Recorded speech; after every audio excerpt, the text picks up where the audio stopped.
Breaking news నంద్యాలలో విద్యార్థులకు food poison అయింది.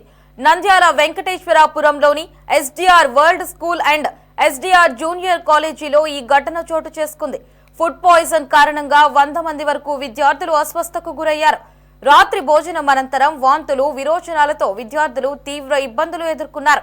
విషయం బయటకు పొక్కకుండా హాస్టళ్లలోని యాజమాన్యం విద్యార్థులకు చికిత్స అందిస్తున్నట్లు తెలుస్తోంది. అంబులెన్స్ వచ్చినాయా లేదా? అంబులెన్స్ ఏం రాలేదు సార్. రాలేదు. ఓకే. హాస్పిటల్ కు మామూలుగా ఏదైనా ఓకే రాలేదు. అంబులెన్స్ అయితే రాలేదు. ఓకే రాలేదు. అంబులెన్స్ అయితే రాలేదు. మీ స్కూల్ కు ఏ డాక్టర్స్ కూడా రాలేదు. డాక్టర్స్ మా దగ్గరికి సార్. రాజశేఖర్ సార్ అంటే మాకు డాక్టర్ గారు మీరు తప్పు చెప్తారు. Somashekar Reddy doctor, Rajareddy doctor. ఇప్పుడు మేము నా దగ్గర వీడియో సహా ఉంది. మీరు సోమశేఖర్ సార్ ఇప్పుడు లేదండి, మీరు అబద్ధం చెప్పద్దు ప్లీజ్. అబద్ధం చెప్పండి, వాస్తవం చెప్పండి. వాస్తవం చెప్పండి. ఫుడ్ పాయిజన్ కారణంగా పలువురు విద్యార్థుల ఆరోగ్య పరిస్థితి తీవ్ర ఇబ్బందికరంగా ఉండడంతో విషయం బయటకు పొక్కకుండా స్కూల్ యాజమాన్యం వారిని ఓ ప్రైవేటు హాస్పిటల్ కు తరలించి చికిత్స అందిస్తోంది. ఫుడ్ పాయిజన్ అయిన విషయంపై కనీసం విద్యార్థుల తల్లిదండ్రులకు కూడా స్కూల్ యాజమాన్యం సమాచారం అందించలేదు. ఎవరికీ తెలియకుండా కాలేజీ స్కూల్ యాజమాన్యం ట్రీట్మెంట్ ఇప్పిస్తున్నట్లు తెలిసింది. విషయం తెలుసుకున్న విద్యార్థుల తల్లిదండ్రులంతా హాస్పిటల్ వద్దకు చేరుకున్నారు. తమ పిల్లలకు ఏం జరిగిందో తెలియక వారంతా ఆందోళనకు గురవుతున్నారు. మనం చెప్పకుండా ఎట్లా పోతాం చెప్పు. ట్రీట్మెంట్ ఇచ్చి ఇప్పుడు వెళ్ళిపోయినారు. అంబులెన్స్ వెళ్ళిపోయినాయి.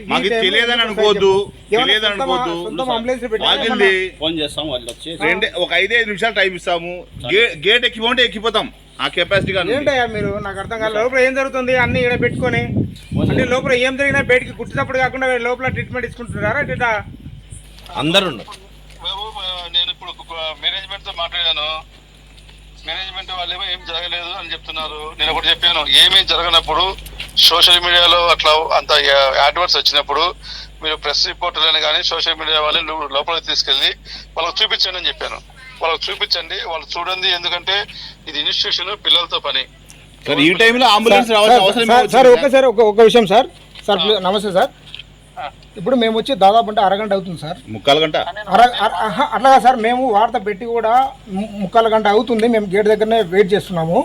మేము గేట్ తీయండి ఇట్లా వచ్చింది మాకు సమాచారం అని చెప్పేసి అన్నప్పుడు మాకు రెస్పాన్సిబిలిటీగా వాళ్ళు వచ్చి ఎవరన్నా కానీ కోఆర్డినేటర్ కానీ ఎవరైనా వచ్చి చెప్పాలి కదా సార్. చెప్పలేదు. బట్ గేట్లు కూడా క్లోజ్ చేసినారు. ఏ తప్పు జరగకపోతే గేట్లు ఎందుకు క్లోజ్ చేస్తారు?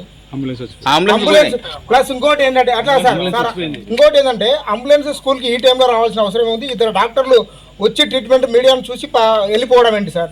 మీరే చెప్పండి. ఏం జరగకపోతే ఎందుకు ఉంటుంది చెప్పండి సార్. వాళ్ళైతే జరగలేదన్నారు.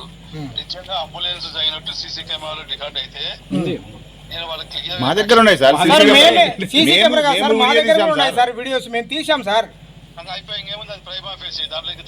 మరి అంతే కదా సార్. ఇప్పుడు ఉన్న వాస్తవం చెప్తున్నాం మేము.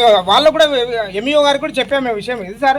అంబులెన్స్ వచ్చాయి, 2 డాక్టర్లు వచ్చారు అనే విషయం చెప్పాము. 11 గంటల సమయంలో డాక్టర్ రావాల్సిన అవసరం వచ్చింది సార్. ఏదో ఒకటి ఇన్సిడెంట్ ఉంటేనే కదా.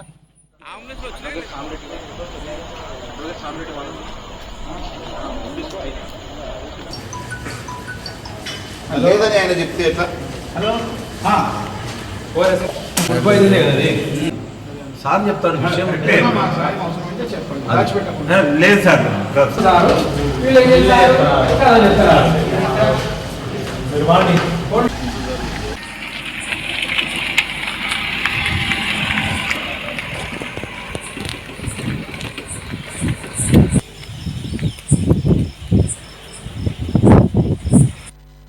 గారు మరియు ఎన్ఎండి ఫిరోజ్ గారు మమ్మల్ని ఇక్కడికి పంపించారు. సోషల్ మీడియాలో కానీ ప్రతి సోషల్ మీడియాలో అంతా పిల్లలకు చాలా ఇబ్బందిగా ఉంది, వారికి ట్రీట్మెంట్ ఇవ్వాల్సిన బాధ్యత ఉంది అని బయటికి రావడంతో మమ్మల్ని ఎన్ఎండి ఫారూక్ గారు, మంత్రి గారు, అలాగే ఎన్ఎండి ఫిరోజ్ గారు ఇక్కడికి పంపించడం జరిగింది. మేము ఇక్కడ వచ్చి చూస్తే ఆర్డీఓ గారు, ఎంఈఓ గారు, మిగతా ఆఫీసర్స్ కూడా ఇక్కడ వచ్చి పరిశీలించడం జరుగుతుంది. స్కూల్ యాజమాన్యం కూడా మాతో పాటు ఉన్నారు. ఇక్కడ పిల్లలను పరిశీలిస్తే హాస్టల్లో కానీ విద్యార్థులు మగపిల్లలు ఆడపిల్లలు హాస్టల్లో చూస్తే చాలా వామిటింగ్స్ భయంకరంగా ఉంది పరిస్థితి. కానీ అప్పటికే వాళ్ళు క్లీన్ చేసినారు. పిల్లలు అయితే మధ్యాహ్నం నుంచి చాలా బాధపడుతున్నారు. వాళ్లకు డాక్టర్ సోమశేఖర్ రెడ్డి గారు ట్రీట్మెంట్ ఇచ్చారని తెలిసింది. వాళ్ళతో కూడా సార్తో కూడా మాట్లాడడం జరిగింది. కానీ ఇద్దరు డాక్టర్లు ఇప్పటికి కూడా స్కూల్లో హాస్టల్లో ఉన్నారు. వాళ్ళు ట్రీట్మెంట్ చేస్తున్నారని మాకు తెలిసింది. మేము స్కూల్ యాజమాన్యానికి ఒకటే కోరుకుంటున్నాము, పిల్లలకు ఏదైనా ఇబ్బంది ఉంటే 2 కాదు 20 మంది డాక్టర్లను పిలిచి పిల్లల భవిష్యత్తు దృష్ట్యా వాళ్లకు ట్రీట్మెంట్ చేయాల్సిన బాధ్యత యాజమాన్యం మీద ఉంది. అలాగే మేము కూడా వారికి పూర్తిగా సహకరిస్తాము. మంత్రి గారు కూడా ఇప్పటి వరకు ఫాలోఅప్ చేస్తున్నారు.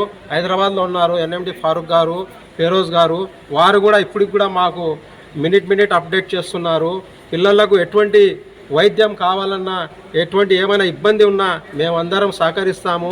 కలెక్టర్ గారు కూడా ఆర్డీఓ గారికి పంపించారు, వారు కూడా పరిశీలించారు. కాబట్టి మేము స్కూల్ యాజమాన్యానికి రిక్వెస్ట్ చేస్తున్నాము, పిల్లల భవిష్యత్తు, పిల్లలకు ఆరోగ్యంగా ఉండాలని, ఇంకా డాక్టర్లను కానీ అంబులెన్స్లను కూడా పిలిపించి వాళ్ళకి ట్రీట్మెంట్ ఇప్పించాలని ఈ సందర్భంగా